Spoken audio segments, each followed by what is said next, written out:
Future సిటీలో land కొనాలని ఆలోచిస్తున్నారా? అయితే వెంటనే మాకు కాల్ చేసి పూర్తి వివరాలు తెలుసుకోండి. నమస్తే రమగారు. నమస్తే జయ. రమగారు, రాక్షసుల్లో కూడా మహాశివుని భక్తులు అసలు కోకొల్లలు కదండి, పరమ భక్తులు ఉన్నారు. అలాంటి వారిది ఏదైనా ఒక కథ చెప్తారండి? ప్రఖ్యాతమైన భక్తులు రావణాసురుడు, అంతే కదా, గజాసురుడు, తర్వాత భస్మాసురుడు, ఎంతమందో. బాణాసురుడి కథ చెప్పుకోవచ్చు. బాణాసురుడు, బాణుడు. ఈ బాణుడు ఎవరంటే బలి చక్రవర్తి కుమారుడు. బలి ఎవరు? ప్రహ్లాదుని మనవడు. ప్రహ్లాదుడు ఎవరు? హిరణ్యకశిపుడి కుమారుడు. రాక్షసుడైన హిరణ్యకశిపుడికి అది కూడా పుట్టుకతోటే విష్ణుద్వేషంతో పుట్టాడు వాళ్ళు. హిరణ్యాక్ష హిరణ్యకశిపులు ఇద్దరు విష్ణు ద్వారపాలకులైనటువంటి వైకుంఠ ద్వారపాలకులైన జయ విజయుల యొక్క అవతారాలు. వాళ్ళ యొక్క శాపం వల్ల జన్మించిన వాళ్ళు. వాళ్ళిద్దరూ ఇక్కడ జన్మించారు. సనక సనందనాథులతో శాపం పొంది 3 జన్మలు విష్ణుద్వేషులుగా జన్మించి మళ్ళీ వైకుంఠం చేరుకోవటం. స్వామి సేవకి ఎక్కువ కాలం దూరంగా ఉండలేము, 3 జన్మలతో ముగించుకుంటామంటే ఈ అవకాశాన్ని తీసుకున్నారు. మొట్టమొదట హిరణ్యాక్ష హిరణ్యకశిపులుగా పుట్టారు. హిరణ్యాక్షుడు భూమిని చేస్తే, అంటే భూమిని పాతాళంలోకి సముద్రంలోకి తొక్కేస్తే, భూమిని రక్షించడానికి ఆదివరాహ స్వరూపంలో విష్ణువు స్వయంగా వచ్చి హిరణ్యాక్షుడిని సంహరించారు.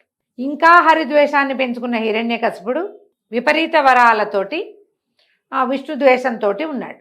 ఆయన కుమారుడు ప్రహ్లాదుడు. భగవంతుడు ఈ జయ విజయంలో ఒకడైనటువంటి హిరణ్యకశిపుని యొక్క కడుపున పరమభాగవతోత్తముడైన ప్రహ్లాదుడిని పుట్టించాడు. అతని కోరిక మేరకి ఈ హిరణ్యకశిపుడు ఎలాంటి వరాలు, అమోఘ వరాలు అడిగాడు కదా. ఇంట్లో కాదు, బయట కాదు, మనిషి కాదు, జంతువు కాదు అని అతను అడిగిన విపరీత వరాలకి సరైన స్వరూపంలో నరసింహావతారంలో సగం మానవ శరీరం, సగం సింహపు శరీరంతో సంహరించాడు. అతని కుమారుడు ప్రహ్లాదుడు. ప్రహ్లాదుని కుమారుడు విరోచనుడు. అతని కుమారుడు బలి. బలి వైష్ణవ ద్వేషి కాదు, విష్ణుద్వేషి కాదు. కానీ దేవతల పట్ల ద్వేషం అసురులకి సహజంగా ఉండేది. రాక్షసులకి జాతి వైరం ఉంది వాళ్ళకి. దాయాది వైరంతో వైరం అనడానికి కూడా వీల్లేదు. ఆయన దారిని ఆయన దానాలు చేసుకున్నాడు, ధర్మాలు చేసుకున్నాడు, యజ్ఞాలు చేశాడు. యజ్ఞాలు పెరిగిన కొందికి ఆయనకి దేవేంద్ర పదవి వస్తుంది. యుద్ధాలు చేశాడు కొంత. బలి ప్రత్యేకమైన తత్వం కలిగిన వాడు.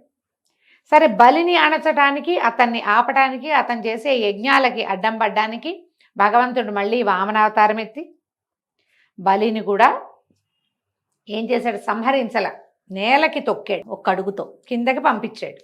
అప్పుడు బలికి మాట ఇచ్చాడు, నీ కుటుంబంలో ఎవరిని సంహరించనని. బలికి ప్రహ్లాదుడికి కూడా తన మనవణ్ణి రక్షించమని ప్రహ్లాదుడు వేడుకున్నాడు స్వామిని. అప్పుడు భగవంతుడిని ప్రహ్లాదుడు వేడుకున్నాడు. ప్రహ్లాదుడు అంటే పరమప్రీతి ఆయనకి. అందుకని బలిని సంహరించల. వాళ్ళకి ఇచ్చిన మాటతో ఆ కుటుంబంలో ఎవరిని సంహరించే పని ఆయన చేయలే. ఇప్పుడు తర్వాత ఎప్పుడు జరగల. ఈ బలి చక్రవర్తి యొక్క కుమారుడు బాణాసురుడు. ఇతనికి వైష్ణవ ద్వేషం ఉంది. తన తండ్రిని పాతాళానికి తొక్కేశాడన్న కోపంతో వైష్ణవ ద్వేషిగా ఉండి పెద్ద ప్రయత్నం ఏం చేయలే. కానీ శివభక్తుడుగా ఉన్నాడు అతను. ఎంత తపస్సు చేశాడో ఆయన. శివారాధనతోటి 1000 చేతులు సంపాదించుకున్నాడు బలి. అది బాణుడు. బాణాసురుడు 1000 చేతులతోటి ఉంటాడు. అంటే అంత పరమ భక్తుడండి శివుడికి. అంత భక్తుడు. 1000 కొద్ది హస్తాలు, అంటే అవన్నీ మోసుకుని తిరగదు. ఈ హస్తాలు ఖండితే మళ్ళీ పుడతాయి. అట్లా 1000 సార్లు రాగలిగే బాహువులతోటి ఆయన చరితార్థుడయ్యాడనమాట. అయితే ఈ పరమేశ్వరుణ్ణి ప్రార్థనా క్రమంలో ఆయన్ని తను నివసిస్తున్నటువంటి పరమేశ్వరుడు భక్త సులభుడు. అడిగితే ఆత్మలింగం ఇచ్చేస్తాడు, అడిగితే వెళ్ళి పొట్టలో కూర్చుంటాడు. అలా చేశాడు. ఎన్నిసార్లు చేశాడు. ఈ బాణుడు ఏమడిగాడంటే, నా శోణపురానికి నువ్వు కాపలా ఉండమని అడిగాడు. తన నగరానికి కావలి కాయమని పరమేశ్వరుని ఒప్పించుకున్నాడు. ఆయన తన గణాలతో వచ్చి శోణపురానికి కాపలా కాశాడు. శివుడు అక్కడ ఉండేవాడు ఆయన. ఆ శోణపురం, ఆ నగరం పేరు శోణితపురం అంటారు, శోణపురం అంటే. ఏమిటో దాని ప్రత్యేకత? అంటే తనని ఎవరు ఏం చేయకూడదు. ఇంకా ఈయన కాపలా ఉంటే ఎవరు రాలేరు. పరమేశ్వరుడి కాపలా ఉంటే తన జోలికి ఎవరు వస్తారు? అట్లా పెట్టుకున్నాడు. పెట్టుకుని రోజు స్వామిని ప్రతిరోజు దర్శనం చేసుకునేవాడు. ఆ బాహువుల తీట ఏమన్నాడు, ప్రభు ఇన్ని చేతులు సంపాదించాను నీ భక్తితోటి, నీ కృపతోటి ఇన్ని చేతులు సంపాదించాను. ఈ చేతుల తీట తీరేలాగా యుద్ధం చేసేందుకు ఎవరైనా కావాలి నాకని అడిగాడు. పరమేశ్వరుడి కోపం వచ్చింది. కోపం వచ్చి నీ ధ్వజం రాలి నేల పడిన రోజున నీ చేతుల తీట తీర్చేవాడు కనపడతాడు నీకు. వరగర్వంతో కదా మీకు ఈ మాటలు. ఈ బాహువులతోటి భగవంతుడిని అర్చించేందుకు వాడాలి వాటిని. ఆయన తాండవం చేస్తుంటే 1000 చేతులతోటి మృదంగం వాయించేవాట. నీకు చరితార్థముడు అయిపోయావు, చాలలేదు నీకు. నాకేంటో చేతులు చాలా గొప్పవి, నా బాహుబలము, ఈ బలాన్ని ప్రదర్శించడానికి ఒక వ్యక్తి కావాలని అడుగుతావు. పొగరు కాకపోతే ఏదైనా ఉందా ఇంకొకటి? నీ తీట తీరే రోజు వస్తుంది, నీ ధ్వజం రాలి నేల మీద పడుతుంది. అప్పుడు నీ చేతుల సంగతి చూసేవాడు వస్తాడు. ధ్వజం అంటే రమ్మగారు? ధ్వజం అంటే ఇది పతాకం, జెండా. వాకిట్లో ఇప్పుడు రాజ్యాలకి వాటికి ధ్వజం పెడతారుగా, అది రాలి పడిపోతుంది దాని అంతటా అదే. అది ఎప్పుడు పడిందో అప్పుడు ఉంది నీ సంగతి. హాయిగా ఉండేవాడు. ఈయనకి ఉషా కుమారిని అద్భుత సౌందర్య రాసేన ఒక కుమార్తె ఉంది. ఈ ఉష చక్కటి అందగతే వచ్చి శివపార్వతుల్ని సేవించేది. అయితే ఒకనాటి రాత్రి ఆమెకి కల్లో ఎవరో కనిపించారు. ఎంత అందగాడో! ఆయన తను కలిసి విహరించినట్టు కలొచ్చి ఈ ఉష ఏం చేసింది, తన చెలికెత్తైన చిత్రలేఖకి చెప్పింది. ఎంత సౌందర్య రాశిగా ఉన్నాడంటే ఆయన, ఎంతో బాగున్నాడు, నేను అతనితోటి కలిసి ఉన్నాను, అతను కావాలి నాకు. ఎట్లా అంటే ఈ చిత్రలేఖ ఏం చేసింది, మొత్తం భూమండలంలో ఉన్న అందగాళ్ళందరి చిత్రపటాలు గీసి, కృష్ణుడి పటం చూడగానే ఇలాగే ఉన్నాడు కానీ ఈయన కాదండి. రాయిగా రాయిగా కృష్ణుడి మనవడైన అనిరుద్ధుని పటాన్ని చూసి ఇతనే నా కల్లో కనిపించిందని చెప్పి చిత్రలేఖ అంది, ఇతనే అయితే మనకు బాధే ఉంది, వెళ్ళి చల్లగా తీసుకొచ్చేస్తా. రాక్షసమాయితోటి చిత్రలేఖ వెళ్ళి అనిరుద్ధుడిని తీసుకొచ్చి ఉషాదేవి మందిరంలో ప్రవేశపెట్టేసింది. రాత్రికి రాత్రి అనిరుద్ధుడు మాయమైపోయాడు. అనిరుద్ధుడు ఎవరు? అనిరుద్ధుడు ప్రద్యుమ్నుని కుమారుడు.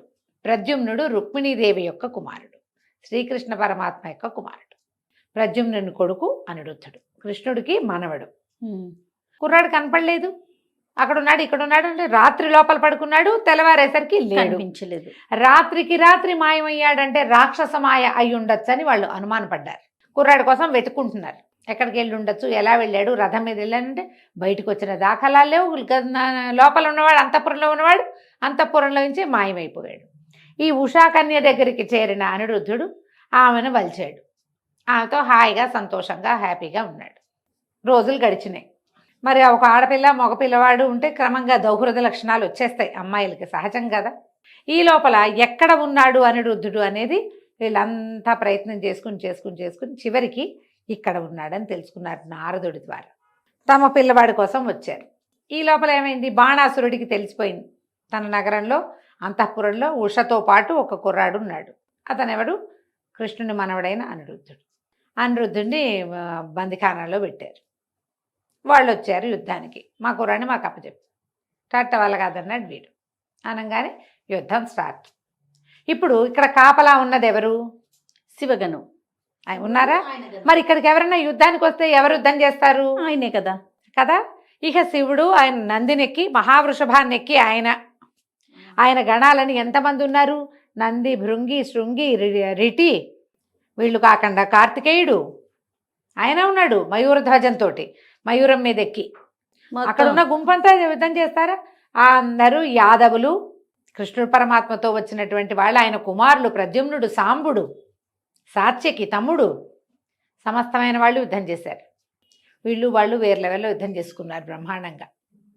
ఈ యుద్ధంలో ఎప్పుడైతే ఈ ప్రద్యుమ్నుడు, ఈ అనిరుద్ధుడు వీళ్ళ దగ్గరికి చేరాడో, అనిరుద్ధుడిని బందిఖానాలో పెట్టిన రోజునే ధ్వజం విరిగి పడింది. ఇక కావలసిన వాడు రానే వస్తున్నాడని తెలుసుకున్నాడు. అది ఇప్పుడు వీళ్ళల్లో తనతో యుద్ధం చేసి తన చేతుల తీట తీర్చేది ఎవరా అనుకున్నాడు. ఈయనయ్యాడు. అయితే కృష్ణుడు పరమేశ్వరుడు ఇద్దరు యుద్ధానికి పూనుకున్నారు. మరి అక్కడ జరుగుతోంది అది. ఆయన కాపలా ఉన్నాడు, ఇక తప్పదు. యుద్ధం చేయక ఆయన పరమేశ్వరుడికి తప్పనే తప్పదు. ఆయన బాణాలు ఆయన వేశాడు, ఈయన బాణాలు ఈయన వేశాడు. పరమేశ్వరుడు పాశుపతాస్త్రం వేసి కృష్ణుడు నారాయణాస్త్రం వేశాడు. అయితే ఏమైందట, శైవ జ్వరం అని ఒక జ్వరం, శైవ జ్వరాన్ని ప్రయోగించారు శివుడు. వాళ్ళు వచ్చి కృష్ణుడి మీద పడితే ఆయన వైష్ణవ జ్వరాన్ని పంపించాడు. పంపిస్తే కృష్ణుడు శివుడు ఇద్దరు ఎవరి దారిన వాళ్ళే ఉన్నారు. ఆ జ్వరము ఈ జ్వరము కొట్టుకుని శైవ జ్వరాన్ని వైష్ణవ జ్వరం అణిచేసింది. ఆ యుద్ధంలో అలా జరిగింది. జరిగేసరికల్లా ఏమైంది, ఇప్పుడు పరమేశ్వరుడు దిగుతాడు, ఇప్పుడు డైరెక్ట్ యుద్ధం మళ్ళీ వస్తుంది. అప్పుడు జృంభనాస్త్రం అని ఒక అస్త్రం ఆవలింతలు తెప్పిస్తుంది, నిద్ర ఒక రకమైన పరవశం కలుగుతుంది, కునుకొస్తుంది అనమాట. ఆ అస్త్రాన్ని ప్రయోగించాడు కృష్ణుడు. పరమేశ్వరుడు తాత్కాలికంగా నిద్రలోకి వెళ్ళిపోయాడు. పరమేశ్వరుడు పడుకుంటే ఇంకేముంది, ఎవరి దారిని వాళ్ళు వెళ్ళిపోయారు, చిన్న వేళ్ళంతా వెళ్ళిపోయారు ఈ యాదవుల దాడికి తట్టుకోలేక. పైగా అసలు ఆయన కూర్చున్నాడు, ఆయనకు కొనుక్కుని పెద్దగా నిద్రగా పడుకుని ఇదైపోలే, కళ్ళు మూతలు పడ్డాయి. అంతే బాణుడు దిగాడు కృష్ణుడికి మీదకి. దిగితే ఆయన ఎందుకు ఊరుకుంటాడు, చక్రాయుధంతో చేతులని తరిగి అవతల బారేశాడు. ఆ 2 చేతులు మిగిలినాయి. 998 చేతులు తరిగేశాడు. అప్పుడు పరమేశ్వరుడికి మెలకు వచ్చింది. తన రక్షణలో ఉన్న బాణుణ్ణి కాపాడడం తన కర్తవ్యంగా భావించి ఆయన కృష్ణుడిని ఆపాడు. కృష్ణ పరమాత్మని ఆపి, నీ భక్తుడైన ప్రహ్లాదుని మనవడు, బలిచక్రవర్తి యొక్క కుమారుడు, వీడు అవజ్ఞగా ప్రవర్తించిన మాట నిజమే, నీకు మీ మనవడిని నువ్వు తీసుకెళ్ళచ్చు, పౌత్రుడిని నువ్వు తీసుకెళ్ళచ్చు, పౌత్రుడికి కన్యారత్నాన్ని కూడా ఇతను ఇస్తాడు, వదిలిపెట్టేయమంటే సంహరించకుండా వదిలిపెట్టాడు. పైగా బలికి ప్రహ్లాదుడికి మాట ఇచ్చాడు, మీ వంశంలో వాళ్ళు ఎవరిని నేను చంపను, ఇతన్ని చంపే ఉద్దేశం లేదు నాకు, ఈ చేతులున్నాయన్న గర్వంతో కదా ఇంత ప్రయత్నం. ఆ తర్వాత ఏం చేశారు, యాదవులు అందరూ కూర్చుని ఉషాకన్యకి అనిరుద్ధుడికి వివాహం జరిపించి ఆ అమ్మాయిని తమతో పాటు తీసుకెళ్ళారు. బాణాసురుడు తగ్గిపోయాడు. 1000 చేతులు సంపాదించుకున్న మహాభక్తుడు చివరికి రెండో కొన్ని కథల్లో 4 అని కూడా చెప్తారు. మహాభారతంలోనూ కనపడుతుంది, భాగవతంలో కూడా కనిపిస్తుంది కథ, అక్కడ కూడా కనిపిస్తుంది. ఈ ఉషా అనిరుద్ధుల వివాహ గాథ చాలా విశేషంగా ఉంటుంది. ఉషా పరిణయం అనే పేరుతోటి నాటకంగా కూడా దీన్ని చాలా చోట్ల ప్రదర్శించబడుతుంది. అవునండి, ఉషా పరిణయం మహా బాగుంటుంది. ఈ ఉషా పరిణయంలో ఏంటి, పరమేశ్వరుడు వాకిట్లో ఉండటం, అది విశేషం. అదే కదా, ఇలా చేసినటువంటి రాక్షసుడు ఇంకొకడు లేడు, ఇంకొకళ్ళు ఎవరు లేరు, బాణాసురుడే. మన అన్నమాచార్య కీర్తనలో రాస్తారు అన్నమాచార్యులు వారు, చెండిన బాణుని చేతులతో నీ ప్రతాపము ప్రపంచమంతా నిండిపోయింది తండ్రి. బాణుడు 998 చేతులు తెగనరికి పారేశాడు ఆయన, ఎవరు చేయలేకపోయారు, అంతా ఆయన వల్లే అయింది. కృష్ణ పరమాత్మ విష్ణువు మీదే కదా పాటలు, అన్నమాచార్య కీర్తనలని బాగుంటుంది. నిండెను జగములు నీ ప్రతాపము చెండిన బాణుని చేతులతో. బాణాసురుడి చేతులు అట్లా తెగ్గొట్టాడనమాట, అంత శౌర్యము పరాక్రమము చూపించాడు ఆ సమయంలో ఆయన. ఈ బాణాసురుడి కథ కూడా మనకి విచిత్రంగా కనపడుతుంది. నీ చూడు, భగవంతుడు నీకు ఒక అవకాశం ఇస్తే లాగేసుకోవాలని చూస్తారు. ఆయన నీకు 1000 చేతులు ఇచ్చాడు, 1000 చేతులతో నువ్వు మృదంగం వాయించి ఆయన నాట్యం చేస్తుంటే నువ్వు పరవశించిపోయి 1000 చేతులతోటి నమస్కారం చేసుకునే అవకాశం ఉంటే వీటికి బాహువుల తీట తీరాలి, యుద్ధం చేసేందుకు లేకపోతే నువ్వేరా, మోక్షం వైపు ఆలోచించారు చూడండి, ఆలోచించారు. అవకాశం దొరికితే మనం వేలు చూపిస్తే మండమింగేద్దాం అనుకుంటారు.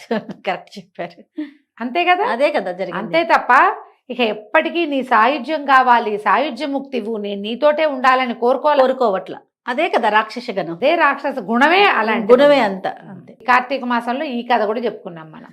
తప్పకుండా రమ్మగారు. నమస్తే. నమస్తే జయ.